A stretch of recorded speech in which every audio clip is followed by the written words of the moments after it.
Olá a todos, eu sou o professor Chico e hoje vamos discutir uma grandeza importantíssima da física. Vamos discutir trabalho.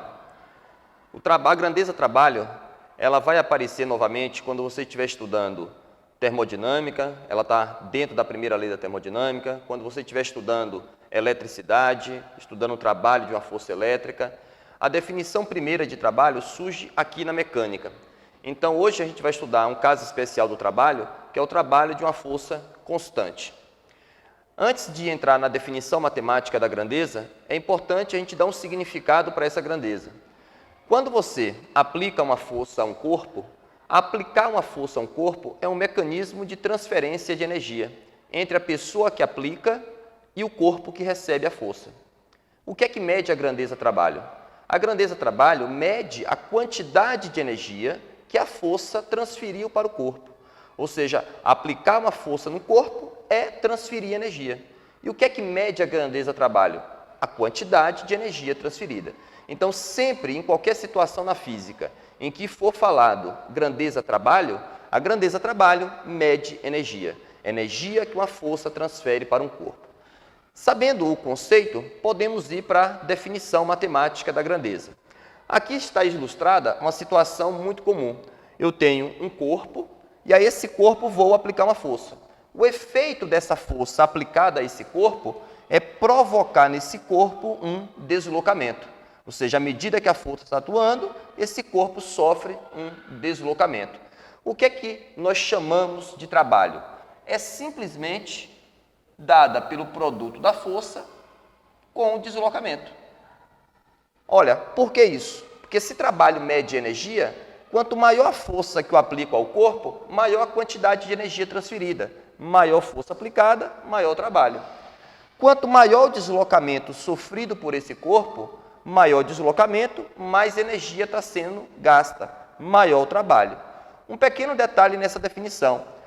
Ao aplicar essa definição, essa força, primeiramente, tem de ser constante e, num segundo momento, essa força tem de estar na direção do deslocamento. Você percebe na figura que essa força não está na direção do deslocamento, de tal forma que, estando inclinada em relação ao deslocamento, eu devo decompor essa força. Ou seja, essa força, quando decomposta, ela tem uma componente na direção do deslocamento.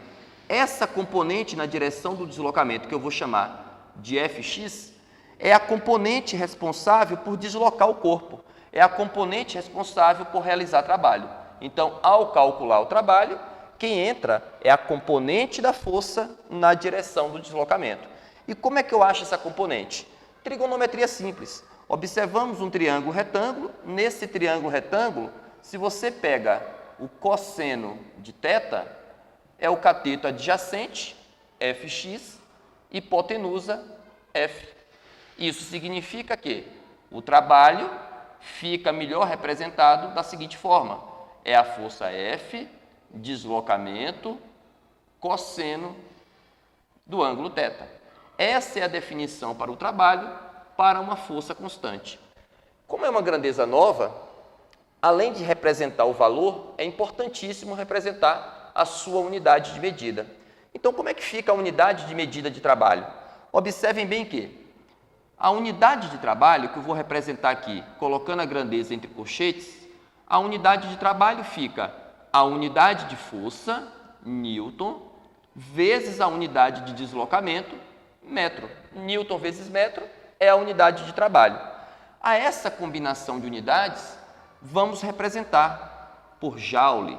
Então, a partir de agora, Newton vezes metro é Joule. Então, isso significa dizer que 1 Joule corresponde a 1 Newton vezes 1 metro. Então, a unidade de trabalho no sistema internacional, Joule, que é a unidade de energia. Muito obrigado a todos.